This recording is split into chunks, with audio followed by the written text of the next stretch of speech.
All right, I'm going to start being melodramatic. You know, sometimes the services, I'm generally lighthearted about a lot of things, but the world can be a really serious place. Sometimes we talk about really serious things that are hard to talk about. So I recognize that sometimes in church it feels really serious. I know that I do continue to have a sense of humor. And I try to have a lighthearted attitude when I talk about serious things, but the subject matter is serious. The world is serious, but I also need to laugh a little bit more. And this is a good week to lighten up. So I'm going to lighten up because this week's Bible reading put a smile on my face. And in the words of the ancient poet and newly engaged Taylor Swift, though not exactly in keeping with her song's theme, I need to calm down. I'm being too loud. Any Taylor Swift fans know what song I'm talking about? There, we got one. Anyone else know who Taylor Swift is? One, two. Okay. The rest of you are going to look on your Spotify playlist that is all Placido Domingo and find Taylor Swift, right? Yeah.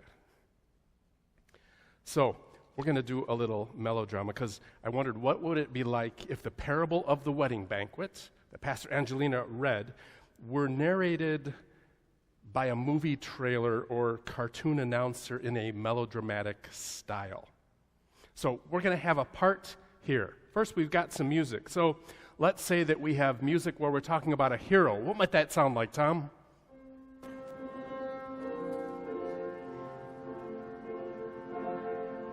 There we go. And we have some music for the villain in the story. We've got music when we're feeling like we're going to have a competition.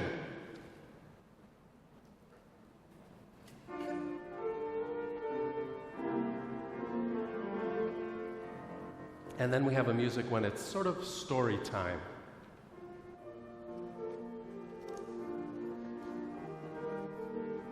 Doesn't it feel good?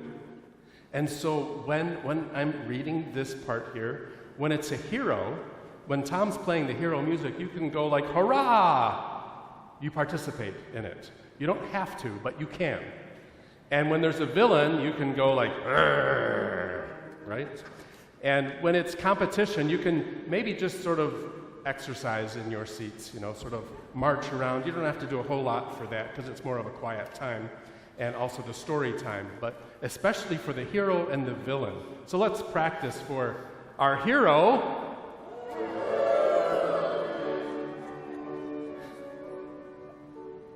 And our villain.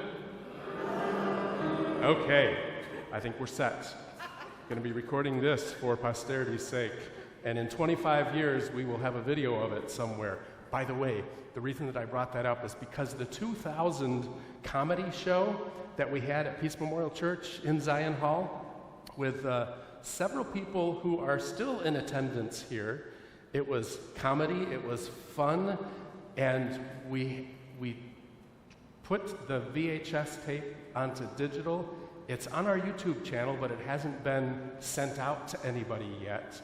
But it's available, you just have to have the link. And we will send it out soon, but not sure the context of when we're going to do that. But that's part of one of the fun history of Peace Memorial Church.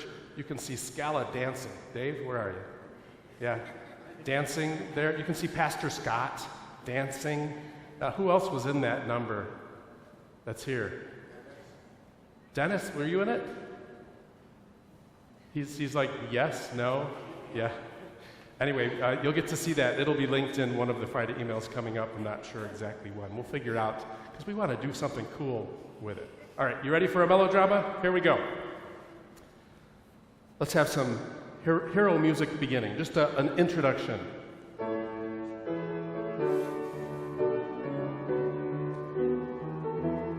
There once was a time when our hero, Jesus, went to the home of the Arch-Pharisee for a meal on the Sabbath. The Arch-Pharisee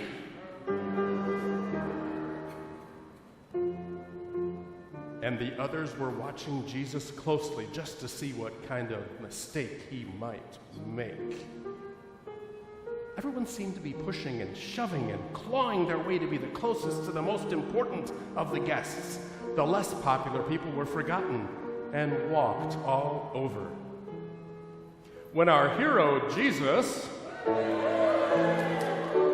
noticed all the competition, he began to tell a story. If you go to a wedding reception, be careful not to sit in the best seat. It's possible you'll have to move for someone more important, and then you'll have to sit right by the kitchen. That's villain music, yeah.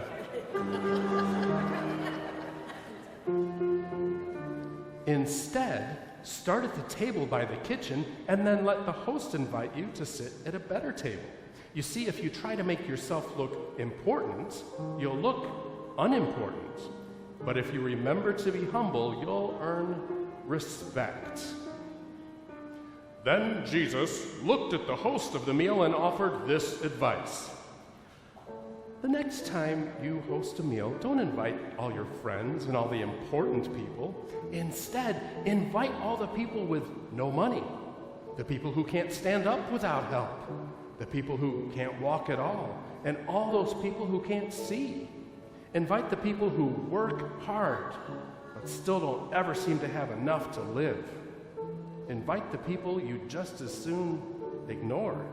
Invite the people who everyone else thinks is unimportant. Don't let this story end. It's time to invite. And now party style music and some woohoos. Some more party style, yes. Some more cheering. Amen. So, what shall we invite folks to? What do you think? Now the melodrama's over, but we're going to continue with the spirit of it. We're going to invite people to a vibrant, inclusive Christian community living out love, respect, and dignity for everyone. Peace Memorial Church. And what shall we invite them to? To church. Sunday morning. It's not the only thing that happens at PMC, but it is an important part, and I would argue that it is the reason that the whole church exists, is to gather, to be equipped to go out into the world to do good. So church, Wednesday morning volunteers, mowing the lawn, putting up chairs, fixing stuff, not being able to fix stuff and calling someone that knows how to fix stuff, drinking coffee, eating donuts, and complaining. That's all part of Wednesday morning volunteers. Come on out. How about the choir? They're already in session Wednesdays at 6 p.m. Join the choir. It doesn't matter if you can't sing. I mean, it matters a little bit, but you can join the choir and be part of the choir. Join, invite people to Celebration Sunday next Sunday. We already talked about that. We had an announcement. Free ice cream man. That doesn't happen every week. How about Thursday Bible study? It starts the Thursday after. And we're going to be discussing the devotional book called God Didn't Make Us to Hate Us. That starts on the 11th of September. It's possible that on the 18th of September that we might postpone that particular session because it's also the Peace Village golf outing, and I'm going to be in the dunk tank getting dunked by golfers, and I'm not sure what time I'm going to be back for that. We'll see. So maybe instead of Bible study, y'all go golfing and try to dunk the pastor. Anyway, how about the PMC Wellness Ministry events? Our wellness ministry is starting September 24th is our yoga sessions that begin, and then there's guided meditation with therapeutic music in November and contemplative prayer events after that. We've got our Autumn in the Park parade, the Palos Park parade, where Peace Memorial Church is going to have a presence. We're going to have a float. We're going to have shopping carts where instead of throwing candy at people, people are going to give food for the food pantries. We're going to fill up those carts and then take them to the food pantries. And then we're going to be out there with a table, a display out there, with a little activity where people can get some PMC swag if they want to, and end up with a lollipop as well. Oktoberfest is right around the corner. It's less than a month away, September 27th. Blessing of the Pets, October 4th. The next kitchen ministry offering is also October 4th. Can't remember what we're doing. What are we making, Holly?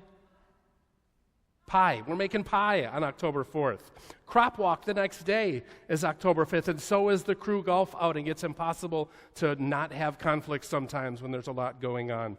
October 12th is Music, the Language of Faith, Part 3. We've already done 2, and this is the 3rd one.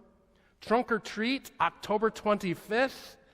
And there's more that keeps on going, and we are entering into our 140th year and our 50th year here in 2026. And so we'll be launching all kinds of initiatives there. One of them is, it's not even fully worked out, but it's just called I Love My Church. We're going to invite you to write sentences or paragraphs, hopefully more sentences. What do you love about your church?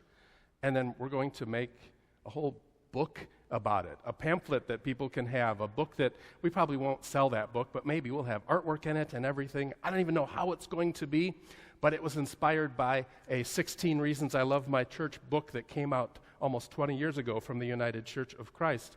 So we're going to have our own I Love My Church, and it's going to be about Peace Memorial Church. There's just so many things we can invite people to and continue to be the church, to be a Beatitudes church. Remember, I've preached on the Beatitudes before, and every time you walk out of the sanctuary, you usually probably are looking down, but look up and read the Beatitudes. We go out to live those. So let's make the church, let's make our homes, let's make our very lives ones that ooze love and hospitality. Let's go out and invite people to share in all of these things. Make a new friend today. Or make several new friends today. Invite some people to next week and the week after. Let's build community here. And let's go out and invite people. And always have an open table. Amen? Amen? Amen? Amen. Who gets the last word? Amen? All right, I'm going to stop.